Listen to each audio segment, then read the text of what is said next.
Should you max out your 401k investment? We're going to talk about that today. Stick with me and find out the uh, advice I gave a 22-year-old during a meeting today about his 401k.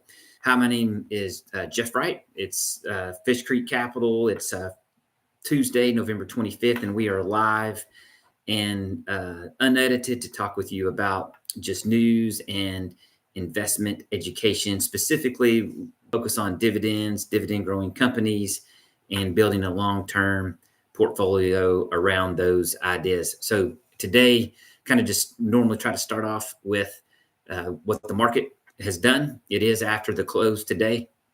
So the market actually started down lower. The SPY, which represents the S&P 500, was even this morning was 664. We ended up closing around 675. So that was a pretty good intraday turnaround for a Thanksgiving week. Let's see, the Dow was up 1.43%. The S&P was up 0.91%, and then the NASDAQ was up 0.67%. The Dow was it was down. So at session lows this morning, the Dow was down more than 100 points and then ended up closing up 650 points. So we did have a good turnaround. The NASDAQ was down 0.2%, 1%, more than 1%, and ended up turning around also. So Meta had a good day. NVIDIA was getting hit today and actually stayed negative all day. So the Thanksgiving rally is so far so good. It looks like tomorrow will probably be just a real low volume today. Generally Wednesdays, but before Thanksgiving, and then Friday will be a half a day. Of course, the market's closed on Thursdays, so that's kind of what we have left for the rest of the week. It might chop around some. There'll be lower volume. All the traders will be, headed out for Thanksgiving. So wouldn't expect anything crazy, but there could be some moves and some smaller cap names just because the volume will be light and moves could be exaggerated a little bit. So that's what we've got today in the market. Started down, closed higher. We've got a 3-day winning streak. The odds for a December rate cut, remember they were as low as 40% even last week, and now they're back over 70%. People are expecting actually 80% is what CNBC is saying right here. So the odds of a quarter point rate cut are looking pretty good now. That'll be December 10th when that happens. So let's get into that meeting I had with the 22-year-old. I want to keep these updates fairly reasonable for your just attention. And this 22-year-old is making six figures. He actually went to a trade school and got a 2-year degree. I think that's what they call it, but he actually, is doing great, has a full-time job. He travels and I don't want to tell you the name of the company, but he works with electrical. It's in the electrical world, like an electrician, but he's working on transformers and things like that. And they'll travel around and do maintenance and installations and things. And so, he's making like six figures. He's single, no kids, basically no responsibility. So he's a really good saver.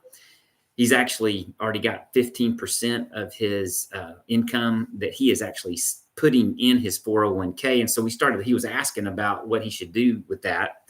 So we dug into it a little bit, and the first 6% from his employer is being covered. The first 3%, the employer matches by 100%. And then the next 3%, they match 50%. Well, he was even putting money in on top of that, 15% of his paycheck. We adjusted some of the rates around the regular IRA. He had a Roth IRA option with his employer. So we increased the percentage allocation to maximize the benefits of a Roth IRA. With his case, that would be no taxes, down the road when he retires. And so he had the ability to do that. So that was good. So we adjusted that. And then actually, as we talked about his specific plan, and this is real important, it really depends on who you are, how much discipline you have, what your goals are. Well, he's a pretty good saver and was telling me that he feels like he is pretty disciplined in that area. I would agree, since he's already putting 15% of the salary away, at 22 years old. And he wasn't too concerned about that. So I suggested that instead of putting 15% straight into his 401k, why won't he take the max? You want to always take the max that your employer provides. So in this case, 6%, he was getting the benefit up to 6% on what he was contributing. Always take that. That's like free money. Never turn that down. Again, in his case, 100% on the 3% match, and then 50% of the next 3%. But what I told him to think about was on the next 9%, if he was going to be able to save, 15%, and if he felt like he had the discipline to do so, to set up a separate brokerage account, he could save that money and just put it into a cash account, and we could build him a dividend portfolio for that money in the market. And then instead of it just being tied up in a 401k or an IRA or even a Roth IRA, like he could have more access to that difference on that savings in an individual cash account, retirement account, right? So I suggested that he actually look at that. Some people might think that's a bad idea. You can put in the comments below if you think that's a bad idea, but I think it's a great idea for someone, again, that is very disciplined, that can have automatic with, payment or an automatic amount go into a brokerage account. You can set that up just like, a 401k investment. So you're not even seeing that money, technically, and have that go to a cash account. And then, you could, if you needed that money one day, you could use it. You could use it to invest in real estate or have a down payment for a house.